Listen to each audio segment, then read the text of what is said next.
رجب، شعبان اور رمضان، یہ علماء اور عرفاء یہ بات بیان فرماتے ہیں کہ رجب، شعبان اور رمضان یہ حرم زمانی ہے۔ دیکھیے اللہ کے کچھ حرم ہیں، احترام والی کچھ خاص تاریخیں ہیں، کچھ خاص مہینے ہیں، ایک حرم زمانی کہلاتے ہیں اور ایک حرم مکانی کہلاتے ہیں۔ حرم مکانی کون سے ہیں؟ مثلا کعبہ، مسجد الحرام، مسجد نبوی، مشاہد مشرفہ، ائمہ کے روزے، یہ سارے حرم مکانی۔ اچھا، حرم زمانی دنوں کے اعتبار سے ہیں، مہینوں کے اعتبار سے ہیں۔ جب بھی علماء فرماتے ہیں کہ جو خاص طور پر شعبان کا مہینہ ہے، یہ سیر و سلوک کا مہینہ ہے۔ اس میں کوئی شخص چاہے تو اپنی روحانیت کو بہت اوپر لے جا سکتا ہے، اس میں اپنی عرفانیات کو بہت اوپر لے جا سکتا ہے، اس میں اپنی روح کو بہت علو اور بلندی جو ہے عطا کروا سکتا ہے۔ یعنی پورے سال یہ موقع اس کو نہیں ملے گا۔ رمضان تو خیر حقیقی طور پر ایک آئے گا ہی مہینہ اس کے پاس، لیکن جو اس سے پہلے جو پریپریشن والے دن ہیں تو اس میں رجب اور شعبان، اور اس میں بھی شعبان خاص طور پہ علماء نے فرمایا کہ سیر و سلوک کا مہینہ۔ علماء میں مثلا جواد ملکی تبریزی، جو امام خمینی کے بھی عرفانیات کے اساتذہ میں شمار ہوتے تھے، انہوں نے باقاعدہ جو اپنی ان کی کتاب ہے المراقبات، اس میں انہوں نے فرمایا کہ شعبان خدا کی طرف سے سیر و سلوک کی منازل عمریہ میں سے ہے۔ اور ابھی آپ نے سنا تھا، ابھی پیغمبر کی جو روایت اسامہ بن زید کے حوالے سے سنائی تھی کہ انہوں نے کہا تھا آپ کچھ خاص اس مہینے کے اندر جس طرح سے روزے رکھتے ہیں اور کسی مہینے میں نہیں رکھتے، تو پیغمبر نے فرمایا تھا کہ اللہ کی بارگاہ میں اس میں اعمال بلند ہوتے ہیں۔ یہ اسی سیر و سلوک کی طرف پیغمبر نے اشارہ کیا تھا، اور میں چاہتا ہوں کہ جس وقت میرے اعمال بلند ہوں تو میں روزے کی حالت میں ہوں۔ تو وہ فرماتے ہیں کہ سالک کے جو اعمال ہیں، یعنی جو سیر و سلوک کے منازل طے کرنا چاہتا ہے، روحانیت اپنی قوی کرنا چاہتا ہے، تو وہ خود اس کے اعمال بھی اور وہ خود بھی بہت بلندی حاصل کرتا ہے۔ اور اسی طریقے سے جو آیت اللہ علی آقا قاضی، جو کہ محمد حسین طباطبائی کے بھی اساتذہ میں سے تھے، آیت اللہ بہجت کے اساتذہ میں سے تھے، آقا خوئی کے اساتذہ میں سے تھے، روحانیت کے اعتبار سے، یہ تو خاص طور پر لوگوں کو اور اپنے شاگردوں کو شعبان سے بھرپور استفادے کا حکم دیتے تھے، اور کہتے تھے کہ ان مہینوں کے اعمال سیر و سلوک اور عرفانیات کی راہوں کو کشادہ کر دیتے ہیں۔ یعنی ابھی آگے چل کر جو ہم چیزیں بیان کرنے والے ہیں، ابھی تھوڑا انتظار کر لیجئے ورنہ بالکل کولنگ ختم ہو جائے گی اس کی اگر پنکھے چلائے۔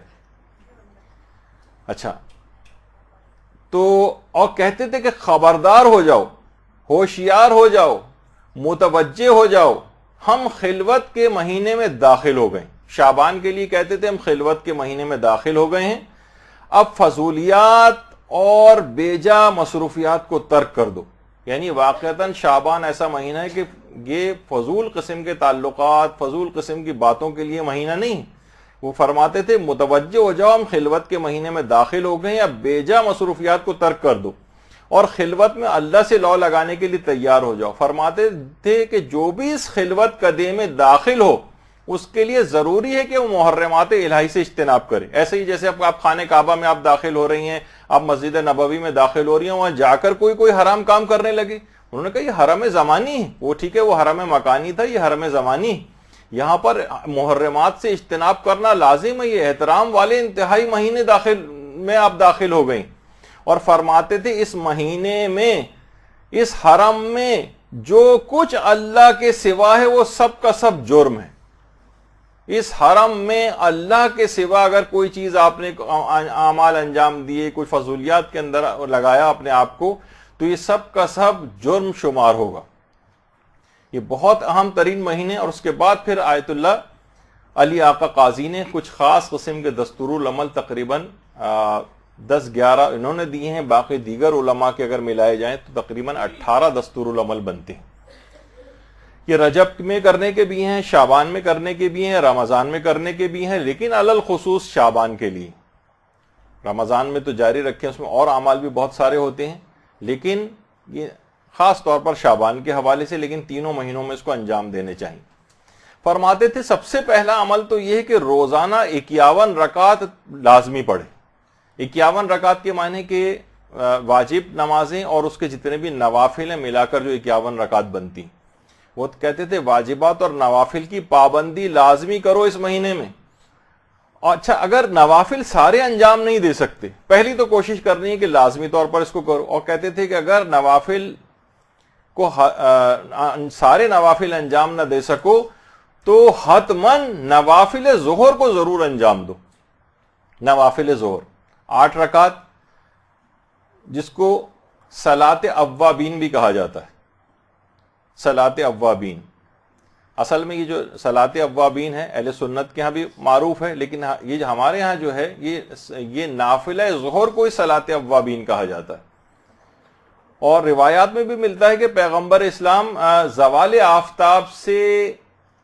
آفتاب کے بعد نماز ظہر پڑھنے سے پہلے 8 رکعت نماز پڑھا کرتے تھے۔ یہ وہی نافلہ ظہر، دن کی نمازوں کے جتنے بھی نافلہ ہیں وہ واجب نماز کا وقت شروع ہونے کے بعد واجب نماز سے پہلے پڑھی جاتی۔ تو نافلہ ظہر کا وقت یعنی جس وقت ظہر کا وقت آتا تھا تو پیغمبر زوال آفتاب کے بعد 8 رکعت نماز پڑھا کرتے تھے نماز ظہر سے پہلے، جس کو نافلہ ظہر کہا جاتا ہے اور صلاۃ اوابین بھی کہا جاتا ہے۔ اچھا صلاۃ اوابین ایک بیچ میں بات اور بتا دوں کہ مغرب اور عشاء کے درمیان ایک نماز جسے نماز حضرت فاطمہ الزہرا کہا جاتا ہے، اللہم صلی علی محمد و آل محمد،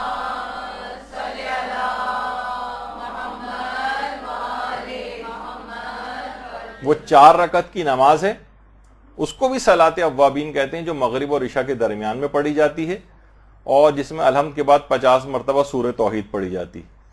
تو اچھا اوابین اس کو اس وجہ سے کہتے ہیں توبہ کرنے والے، یعنی توبہ کرنے والوں کی نماز۔ تو فرماتے تھے کہ یا تو 51 رکعت آپ پڑھیں، اگر کوئی شخص 51 نہیں پڑھ سکتا ہے تو کم سے کم نافلہ ظہر اس کو حتماً پڑھنا ہے۔ اگر وہ اس مہینے کی برکتوں سے فائز یاب ہونا چاہتا ہے اور اپنے آپ کو کچھ روحانیت کو قوی کرنا چاہتا ہے تو کم سے کم حتماً اس کو نافلہ ظہر جو ہے وہ اس کو ترک نہیں کرنا ہے۔ اور فرماتے تھے اس کے بعد ایک چیز کی اسی میں پوائنٹ میں ایک چیز کا ایک تاکید اور کرتے تھے کہ نماز ظہر کو لازمی طور پر اول وقت میں انجام دو، کیونکہ قرآن نے اس کو صلاۃ وسطیٰ کہا ہے۔ تو بہرحال یہ ایک پہلا عمل ہے کہ انسان 51 رکعت جو ہے وہ نماز پڑھے، اور نافلہ سارے نہ پڑھ سکے تو نافلہ ظہر کم سے کم ضرور پڑھے اور نماز ظہر کو اول وقت میں انجام دے۔ دوسرا پوائنٹ یہ ہے اس دستور العمل کا کہ نافلہ شب کو لازمی طور پر نماز شب کو اس شعبان کے مہینے میں ہرگز نہ چھوڑے۔ وہ فرماتے تھے کہ حیرت ہوتی ہے مجھے اس شخص پر جو آخرت میں بڑے مقام کو حاصل کرنا چاہتا ہے پھر بھی وہ نماز شب سے بے توجہ رہتا ہے۔ اور فرماتے تھے میں نے آج تک نہ کسی ایسے شخص کے متعلق سنا ہے، نہ میں نے آج تک ایسے کسی شخص کو دیکھا ہے جس نے کوئی بھی مرتبہ کمال اور روحانیت نماز شب پڑھے بغیر حاصل کیا ہو۔ میرے علم میں کہہ رہے تھے کوئی نہ میں نے سنا نہ دیکھا آج تک کسی ایسے شخص کے متعلق۔ اس کا مطلب ہے کہ آخرت میں بڑا مقام کوئی شخص حاصل کر ہی نہیں سکتا، وہاں پہ آپ کو ادنا جنت پہنچ بھی گیا تو ادنا ترین درجوں میں نظر آئے گا کہ جو کہ نماز شب کا پابند نہیں۔ یہ خصوصیت کے ساتھ بات انہوں نے کہی کہ نافلہ شب 11 رکعت ہے، 11 رکعت کو انجام دیں۔ مشکل سے 6 7 8 منٹ اس کے اندر لگتے ہیں، اگر آپ صرف الحمد کے اوپر بھی اکتفا کریں تو بہت کم وقت اس کے اندر لگتا ہے۔ تو نافلہ شب کو لازمی، ورنہ اگر 11 رکعت نہ پڑھ سکیں تو 3 رکعت بھی نہ پڑھ سکیں تو کم سے کم 1 رکعت کچھ تو اس میں شمار ہو جائے۔ تو بہرحال نافلہ شب کوشش تو کریں کہ 11 رکعت ہی۔ پھر فرماتے تھے جس قدر بھی ممکن ہو سکے تلاوت قرآن اس مہینے میں روزانہ کریں، اور کہتے تھے خاص طور پر شعبان کے مہینے میں رات میں تلاوت قرآن کرنا، ویسے تو دن میں بھی کسی بھی وقت کریں لیکن رات میں تلاوت قرآن خاص طور پر کرنا۔ اور کہتے تھے کہ اسے مومنین کو اس میں شراب طہورہ جو جنت کی شراب ہے یعنی وہ والی لذت بخش اس کے لیے کہ رات میں شعبان کی راتوں میں اگر اس کی قرآن کی تلاوت کی جائے۔ اور اس کے بعد فرماتے تھے چوتھا نقطہ یہ کہ زیادہ سے زیادہ اذکار الہی میں اس کی زبان مصروف رہے اس مہینے میں۔ خاص طور پر فرماتے تھے کہ ذکر یونسیہ 500 یا 1000 مرتبہ روزانہ انجام دیں، روزانہ 500 یا 1000 مرتبہ لا الہ الا انت سبحانک انی کنت من الظالمین۔ تو 500 دفعہ یا 1000 مرتبہ، اور اس سے ہٹ کر بھی یہ تو ظاہر ایک مخصوص وقت میں ہو جائے گا لیکن اس کے علاوہ بھی مسلسل زبان کو اپنی اذکار الہی میں مصروف رکھیں۔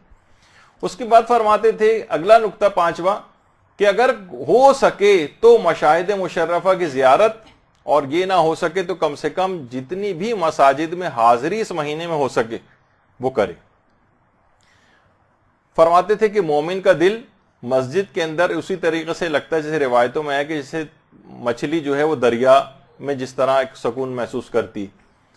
تو بہرحال مشاہد مشرفہ کی زیارت لوگ اس میں جاتے ہیں، جتنی بھی زیادہ جگہوں کے اوپر جا سکیں، نہیں جا سکتے تو مساجد میں، اور اس میں خواتین کو اگر اس کی سہولیات نہیں ہیں تو ظاہر ہے کہ یہ والا پوائنٹ اس لحاظ سے مائنس ہو جائے گا، ان کے لیے گھر ہی گویا بمنزل مسجد کے ہو جائے گا، اور وہی ان کے لیے ثواب انشاءاللہ پروردگار دے گا۔ پھر فرماتے تھے کہ خاص طور پر، ویسے تو عام زندگی میں بھی بہت تاکید ہے، لیکن تسبیح حضرت فاطمہ الزہرا سلام اللہ علیہا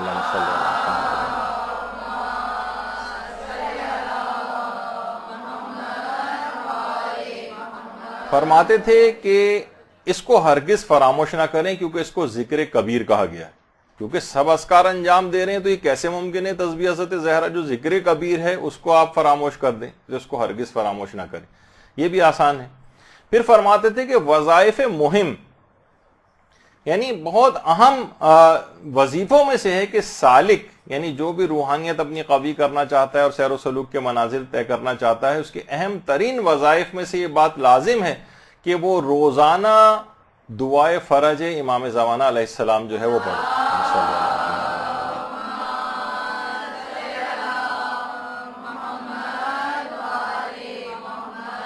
اس میں آپ اللہم کن لولیک الحجت والی دعا بھی پڑھ سکتے ہیں، الہی عظم البلاء والی بھی پڑھ سکتی ہیں، اس کے علاوہ اللہم عجل لولیک الفرج الگ سے بھی ہے، اردو میں بھی اگر کوئی بھی آپ دعا امام زمانہ کی جلد ظہور کے حوالے سے زیادہ اگر کریں تو فرماتے تھے کہ بہت مہم ترین، یعنی مہم بلکہ وظائف میں سے یہ ہے کہ روزانہ دعائے فرج جو ہے وہ پڑھی جائے۔ اور پھر فرماتے تھے کہ ایک اور بھی اہم ترین وظائف میں سے شعبان کی یہ بھی ہے کہ اس شعبان کے اندر، شعبان میں جتنے بھی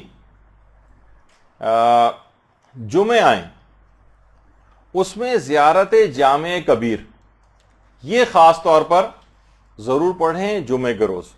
اس شعبان کے مہینے میں جتنے بھی جمعے آئیں اس میں زیارت جامع کبیر یہ ضرور پڑھنی چاہیے۔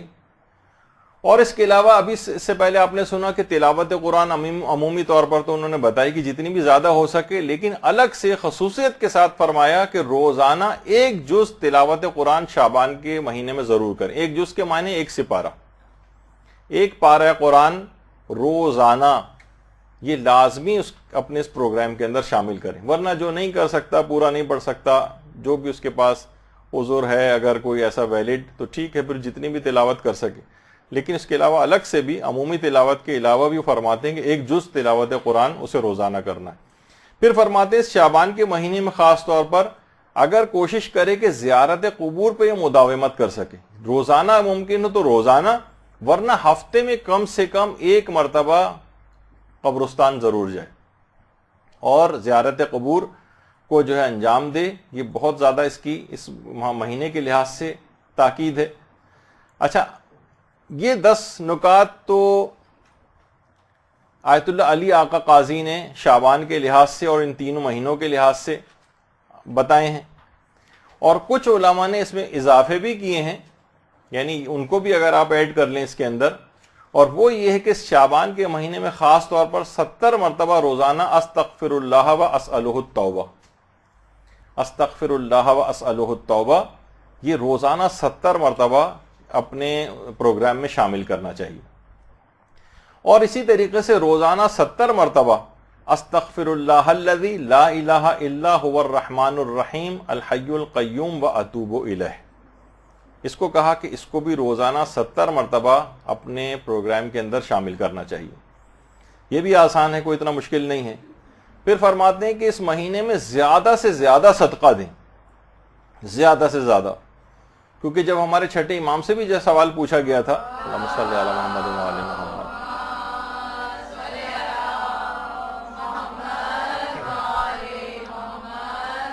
کہ ماہ شعبان کا بہترین عمل کیا ہے، تو امام نے فرمایا تھا صدقہ اور استغفار۔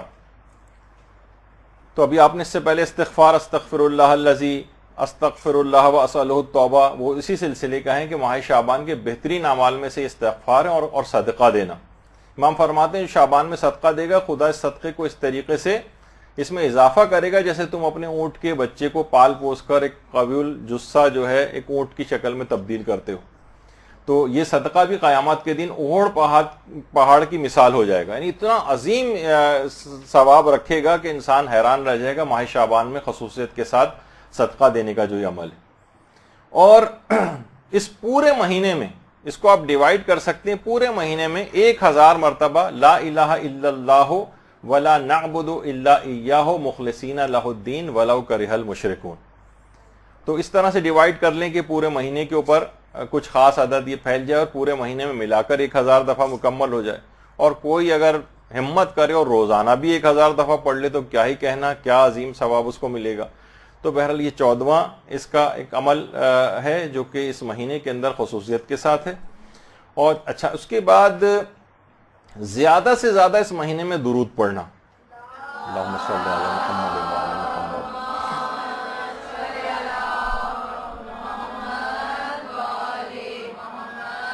بلکہ یہاں تک ملتا ہے کہ عام مہینوں میں جو درود پڑھا جاتا ہے اس کی نسبت شعبان میں درود پڑھنے کا ثواب 10 گنا زیادہ ہے. تو اور بہار میں بھی یہ ہے, پیغمبر نے فرمایا کہ جو ایک بار بھی مجھ پر درود بھیجتا ہے, اللہم صلی علی محمد وعلی محمد,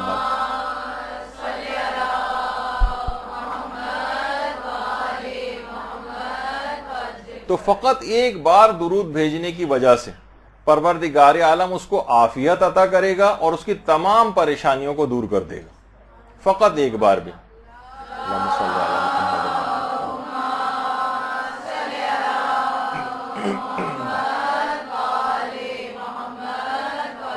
اچھا اس 16واں عمل جو اس کے بعد ہے وہ یہ ہے کہ شعبان کے مہینے میں ہر جمعرات کو 2 رکعت نماز پڑھی جائے. یہ تھوڑا سا مشکل ہے لیکن اگر کوئی شخص کر سکے, بہت سارے ایسے افراد ہوتے ہیں جو عبادت کی طرف مائل ہوتے ہیں. شعبان کی ہر جمعرات کو 2 رکعت نماز اور ہر رکعت میں الحمد کے بعد 100 مرتبہ سورہ توحید اور سلام نماز کے بعد 100 مرتبہ درود پڑھا جاتا ہے جس کے اندر اللہم صلی علی محمد وعلی محمد.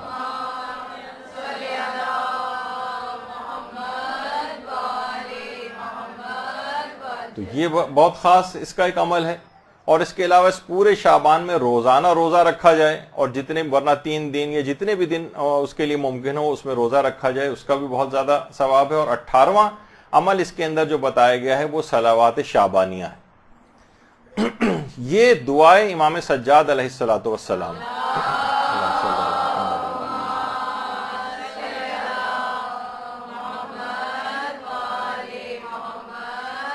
یہ شعبان کے مہینے میں ہر ظہر شرعی کے قریب پڑھی جاتی ہے اور شب 15 شعبان بھی پڑھی جائے گی, شب نیمہ شعبان میں. لیکن زیادہ بہتر یہ ہے کہ علماء فرماتے ہیں اسے ظہر اور عصر کے درمیان میں اس کو پڑھا جائے صلوات شعبانیہ کو. اور شیخ طوسی نے باقاعدہ اپنی جو کتاب ہے مصباح المتہجد اس کے اندر صلوات شعبانیہ کے متعلق یہ بات لکھی ہے کہ چوتھے امام ہمارے پورے شعبان میں کوئی دن ایسا نہیں ہوتا تھا جس میں صلوات شعبانیہ نہ پڑھتے ہوں. پورے مہینے میں کوئی دن ایسا نہیں تھا. اور خاص طور پہ 15 شعبان میں بھی اس کی بہت تاکید ہے کہ صلوات شعبانیہ 15 شعبان کو بھی جو ہے وہ پڑھی جائے. اقبال الاعمال میں سید ابن طاؤس نے بھی اس کو نقل کیا ہے. اس کے علاوہ شیخ عباس قمی نے مفاتی میں اعمال مشترکہ جو شعبان کے لکھے ہیں اس کے اندر بھی یہ مناجات شعبانیہ لکھی ہوئی نظر آئے گی. اچھا ہمارے جو پرانے علماء ہیں انہوں نے باقاعدہ ایک بڑی اتنی اہم ہے کہ لوگوں نے اس کا نام بھی نہیں سنا ہوا اور اس کی اتنی تاکید کہ چوتھے امام ہر روز اس صلوات کو پڑھا کرتے تھے, صلوات شعبانیہ کو. تو الذریعہ الی تصانیف الشیعہ جو کہ آغا بزرگ تہرانی کی کتاب ہے, اس میں آغا بزرگ تہرانی نے اس کی 12ویں جلد میں ایک بات لکھی ہے کہ ہمارے ایک عالم گزرے احمد واعظ یزدی, احمد واعظ یزدی. انہوں نے یہ جو صلوات شعبانیہ ہے اس کی شرح لکھی ہے شرح دعائے شجرۃ النبوہ کے نام سے, کیونکہ اس میں یہ جملہ آتا ہے شجرۃ النبوہ اس کا نام ہے. تو شرح دعائے شجرۃ النبوہ کے نام سے شرح لکھی ہے جس میں انہوں نے 8000 اشعار اس کی شرح میں لکھے. منظوم دیکھیے، ایک تو ہوتا ہے کہ نثر کے اندر شرح لکھنا، وہ پھر بھی نسبتاً آسان ہے. یہ جو ایک صفحے کی آپ کو نظر آ رہی تھی مناجات شعبانیہ، اس کی شرح میں 8000 اشعار انہوں نے، احمد واعظی یزدی نے اس کی پوری کتاب لکھی اور اس کی شرح میں لکھی. تو انتہائی اہم ہے.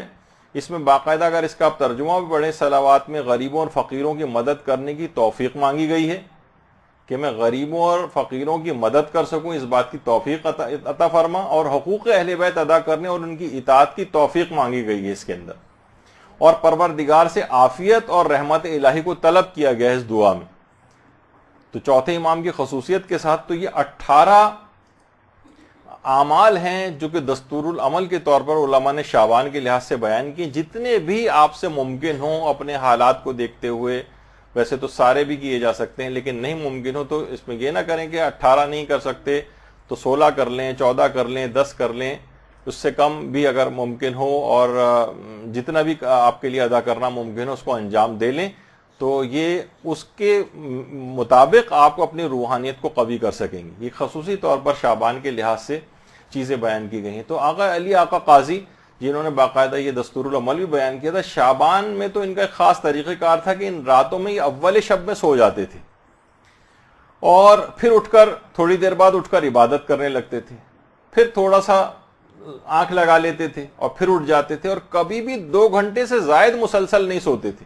ایک ہوتا ہے نا کہ ہم مسلسل سوتے چلے جا رہے ہیں 7-7 8-8 گھنٹے، نہیں، 2 گھنٹے سے زیادہ. اور خود پیغمبر کی اپنی سیرت میں بھی ملتا ہے کہ پیغمبر ایک ہی رات میں متعدد مرتبہ سوتے اور اٹھتے تھے، جو کہ سائنسی لحاظ سے بھی اس کی ایک الگ تفصیل ہے کہ حقیقتاً جتنا ضرورت ہوتی ہے اس کے اندر وہ پوری ہو جاتی ہے آپ کی. تو پیغمبر یعنی رات میں کبھی بھی کوئی شخص اگر اٹھتا تھا تو پیغمبر کو وہ دیکھ لیتا تھا کہ پیغمبر مصروف عبادت ہے. تو اچھا، اس کے بعد پھر اذان فجر سے علی آقا قاضی 3 گھنٹے پہلے اٹھ جاتے تھے، اور پھر جب فجر کا وقت قریب آتا تھا تو اس سے پہلے نافلہ شب کو انجام دیتے تھے، اور کہتے تھے کہ نافلہ شب اگر کوئی شخص نہ پڑھے تو کوئی فائدہ نہیں، اور ایسا عرفان اس کا بالکل بے معنی ہے جس کے اندر نماز شب نہ ہو. تو بہرحال یہ ماہ شعبان کے دستور العمل آپ کے سامنے بیان ہوئے، اس میں جتنے بھی عمل کر سکیں. برحمتک یا ارحم الراحمین وصلی اللہ علی محمد وآلہ الطاہرین.